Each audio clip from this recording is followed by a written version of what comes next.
ইন্দোনেশিয়ায় 7.3 মাত্রার ভূমিকম্প, সুনামি সতর্ক। ইন্দোনেশিয়া পূর্বাঞ্চলে 14 ডিসেম্বর 7.3 মাত্রার একটি ভূমিকম্প আঘাত হেনেছে বলে জানিয়েছে মার্কিন ভূতাত্ত্বিক জরিপ সংস্থা। পর্যবেক্ষকরা ভূমিকম্পের পর বিপজ্জনক সুনামি ঢেউয়ের আশঙ্কার কথা জানিয়েছেন।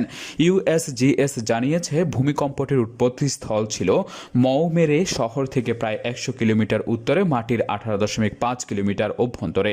প্যাসিফিক সুনামি ওয়ার্নিং সেন্টার জানিয়েছে ভূমিকম্পটির উৎপত্তিস্থল থেকে 1000 কিলোমিটার উপকূল জুড়ে বিপজ্জনক ঢেউ তৈরির আশঙ্কা রয়েছে। ইউএসজিএস বলছে ভূমিকম্পে ক্ষয়ক্ষতির আশঙ্কা কম। তারা জানিয়েছে এই এলাকায় সম্প্রতি হয়ে যাওয়া ভূমিকম্পগুলোতে দ্বিতীয় মাত্রার বিপদ হয়েছে, আর বেশিরভাগ ক্ষেত্রে ক্ষয়ক্ষতিতে ভূমিকা রেখেছে সুনামি ও ভূমিধস।